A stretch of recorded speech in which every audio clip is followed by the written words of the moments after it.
Well, hello everyone, and you join us here today to talk about the most iconic watches in the world, and you need to know about them.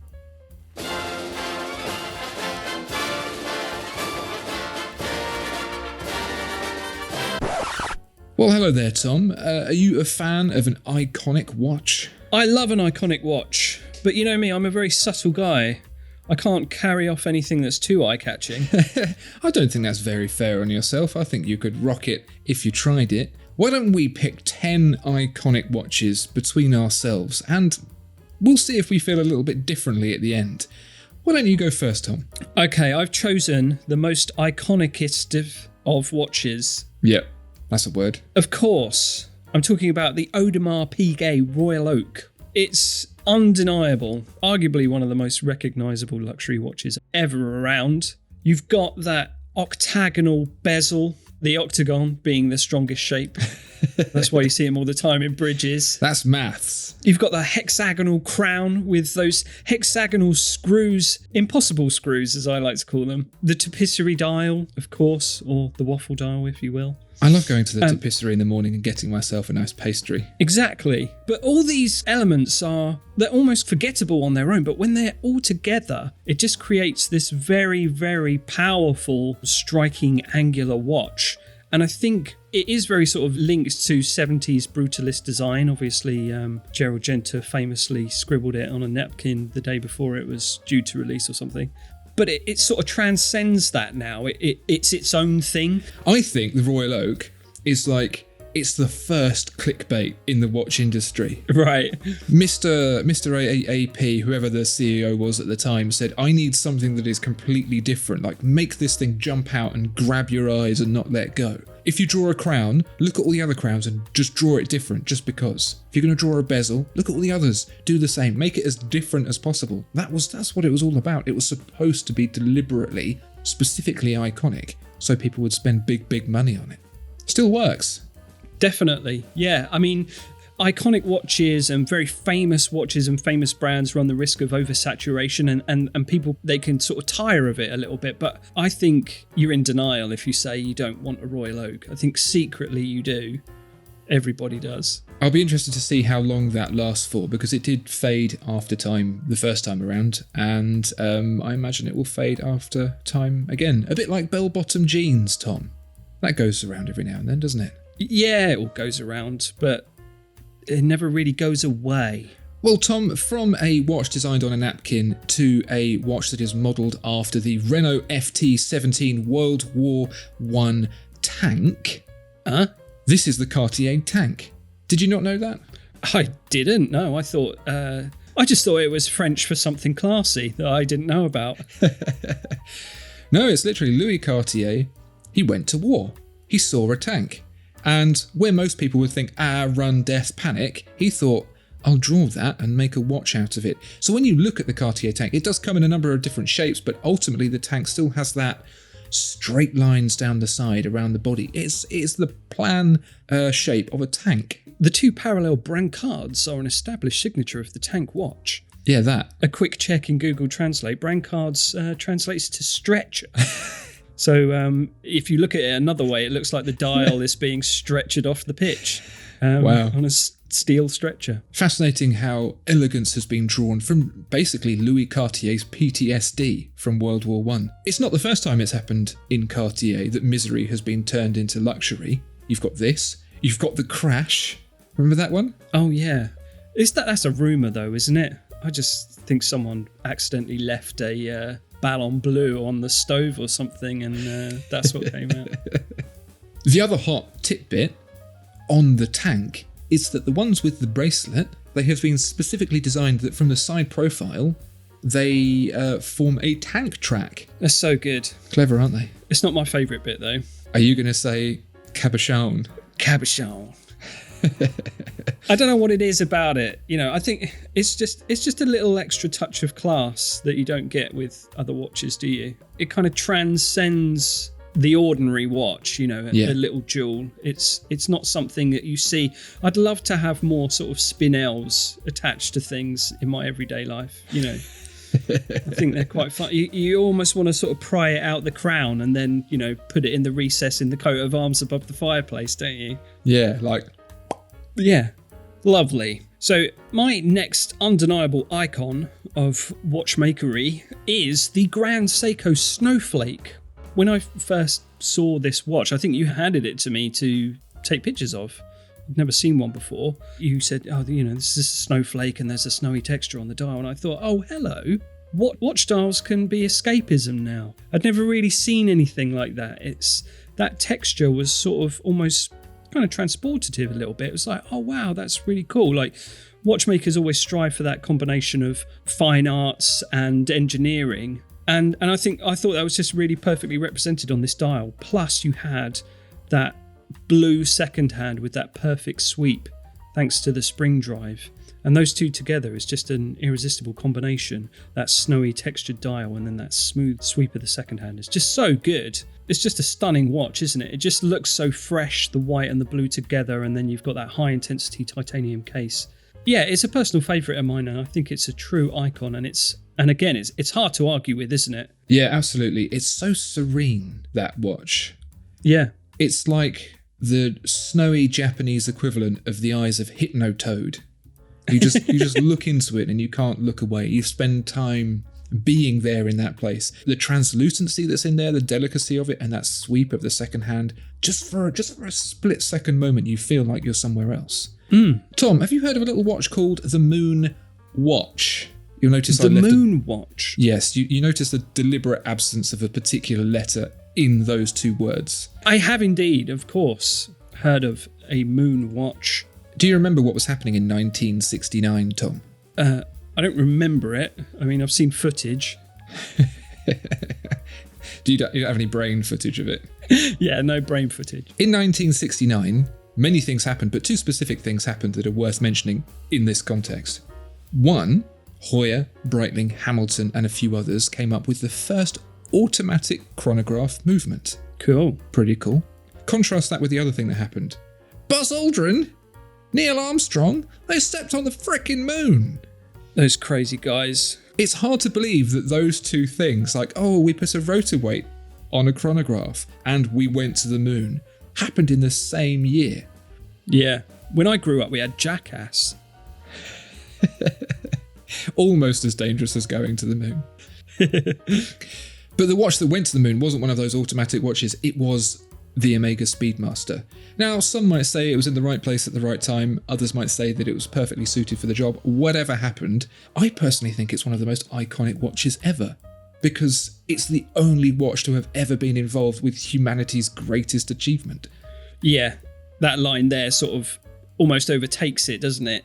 Yeah. It's the watch that the astronauts wear. You know, if you were shown two watches, right? This one's a chronograph. This one's a chronograph. This one is the watch of choice, you know, for the heroes of space exploration, and George Clooney. You go, right, well, that one then. George Clooney, you say? Now, other watches did go to the moon in subsequent Apollo missions, but as we all know, second comes right after first. Yeah, I'm not interested in subsequent. So my next one is the IWC Big Pilot's watch. Again, we've been talking previously about German design aesthetic of just letting the visual design recede so that the functionality can be more pronounced. But then what happens there is really interesting, is that the design actually is really, really characterful, and it actually just looks like a really cool watch at the same time. It's quite clever how they do it. I don't know how they do it. But this watch just slaps you in the face with its legibility, doesn't it? You know, you've got your big white hands and your big white numerals, those chunky indices. You've got that very famous oversized crown, again for the functionality of allegedly being able to set the time while wearing gloves and piloting your plane. Obviously now, you know, that's not a necessity, but it just looks cool. And ultimately, if you think this watch is an icon but you can't stomach the size, you can just wear the pilot's watch, which borrows all the same aesthetics but is in a size that's actually wearable. Yeah, they transpose all that design language, don't they, across various things, but it still retains that iconic appearance. It's a fan favourite of crooner John Mayer as well, who's well renowned for picking watches and something sexy man. So crunchy, you guys.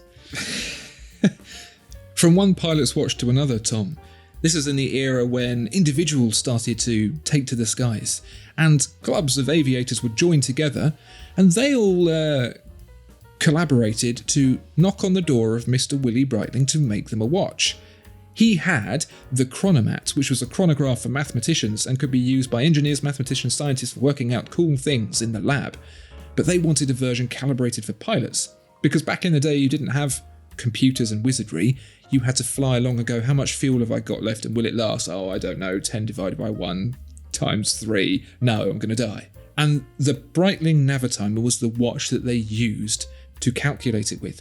Now, this is in a world and an era where people needed those watches to do things rather than just to pose with. And this was a watch they actually asked for. And for me, that makes it very emblematic in the world of aviation specifically, because it was just a creation of necessity. Now, it does look like someone stole all the numbers and poured them into one watch. It is a number hog, and trying to read it is a little bit like doing an eye test through a peephole on the other side of the door. But these days, we're only wearing it because it looks nice anyway, right? I think that's part of the fun, isn't it? It is esoteric, but it's not important. It looks quite serious, but that's fun. You go, wow, what's going on in your watch? I don't know, but look at this. Woo, woo, woo. And then you twist the slide bezel around and round. Yeah, it's cool. It looks professional. It looks like, because I don't understand it, that must mean it's professional. Yes. The pilots understood it, and they're definitely professional. Might not be something you see on the flight deck of an EasyJet 737, but definitely on the wrist of an aging celebrity who has his own airport and 747. You know the John Travolta I mean. Lovely stuff. So the next one I would like to talk about is the Tudor Black Bay. Now, you could argue in terms of its iconicness that it is perhaps riding on the coattails of a bigger brother, but I'd like to think that it's come into its own now, especially the Black Bay. I think it's got its own iconic language that separates it from other watch brands. You've got just very, very subtle design cues here and there. You've got the red marker at 12 on the bezel. You've got that gold track around the dial, the snowflake hour hand, and the rivets on the bracelet. Again, like the Royal Oak, they're all very sort of subtle idents, but they all just come together to sing and make the watch much greater than the sum of its parts in my eyes, I think. You know, I kind of agree with you. It has appropriated the look of the Submariner that the Submariner left behind. Throw in the snowflake hand, and actually it becomes its own thing. It's not necessarily an icon of the ages, but it is becoming a modern icon for people who want to buy a nice watch but don't want to spend Rolex money. It's like an icon in an icon. It's like the emblematic people's choice, isn't it? It's like Che Guevara t-shirts. Yeah, the t-shirt is an icon of an icon. Yeah. Yeah, I mean, some people might think it's like Sylvester Stallone's less successful brother, Frank, but actually it is its own thing now. So it's like the lesser Hemsworth as well. He's now getting jobs. But yeah, I think it's standing on its own 2 feet now in the iconic watch space. I would agree with that. I think many people wouldn't, but I do. And that's partially because I own one. People don't disagree about watches. What are you talking about? They definitely don't disagree about this next one. This is the Casio F91W, and yes, there are other Casios for the same price that are slightly better. Perhaps they're in metal, or have extra functionality, or are designed in a more visually appealing way. But this is the one that we all had, that we were born with. Rite of passage. It's like, first of all, slap his bum, check his breathing, strap on the F91W, then cut the umbilical cord. In fact, sure, they probably pulled the watch tight enough, and that was the little clamp that you had on there. That's who we are, right? Yeah. The F91W was for our generation, it was our first computer. It was our first computer game. It was our first piece of technology. It's our first smartphone, because your imagination let you do all of those things with it, because otherwise you had to sit in assembly bored out of your mind singing hymns. That's why it's iconic. It's certainly iconic to my life. It was the kickstart of that fascination. That might not be the same for everyone, But I think it's the same for a lot of people who are going to be listening to this right now. Yeah, I think it's kind of saying like, oh, it's, you know, a spoon is iconic. Oh, do you remember spoons? Like, I used to eat my cereal with a spoon. It's just like... Still do. It's like, it just exists. It just is. It will always be there at the same price and the same appearance. Yeah. Good one. Next, I'm talking about the JaegerLeCoultre Reverso. Now, it is undeniably iconic. Whether or not you can pull off the rectangular nature of it, like the Cartier Tank, there's something extra classy about rectangles, don't you think, on a watch? It's definitely a case of, are you good enough for it and not the other way round? Yeah. So the concept of the Reverso is that it's a swiveler made to withstand polo matches. You're a swiveler. It has a reversible case which can be flipped to protect it against polo balls. Again, like so many of the original ideas that conceived these watches, not so much a huge function anymore, but still that design language is carried through, and now you get this very, very fun, satisfying flippy cased watch that you can flip over and conceal the dial and lock it into place in a very pleasing way. The dial comes in various styles, but the watch itself is always mistakable. That case, you get that perfect geometry and symmetry. Tom, you say this watch has no function anymore, but I think it's the perfect watch for the public school boy. You reckon? To protect him from when he plays polo, still. When he plays rugger, Tom. Bloody ruggers. Yeah, for rough housing. Well, I was thinking paintball was probably the modern day equivalent. It is an immaculately beautiful watch, isn't it? And a real testament of the fact that JaegerLeCoultre continues to be the most understated and underappreciated watchmaker in all of watchmaking ever. Yes. And more people should own them. Yeah, sure. Tom, for our last iconic piece, you're probably wondering, where are all the Rolex at, yo?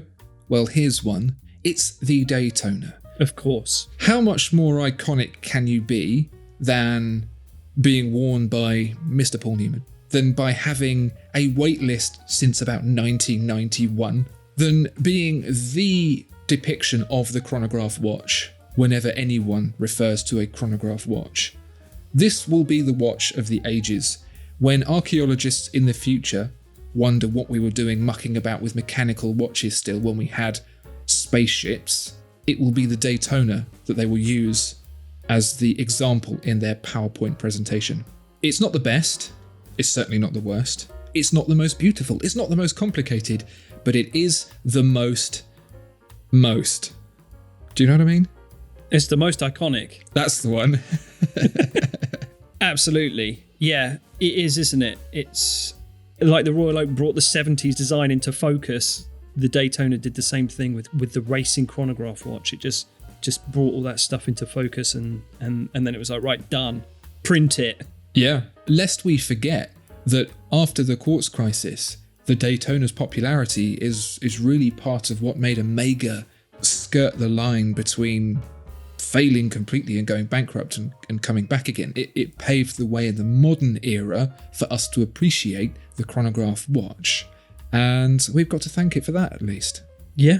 Well, there you go, dear viewer and listener. Those are our top 10 most iconic pieces. If you think there are any better ones and you think we're stupid, tell us down in the comments below. Otherwise, please do like and subscribe, and we will see you next time. Goodbye. Bye-bye.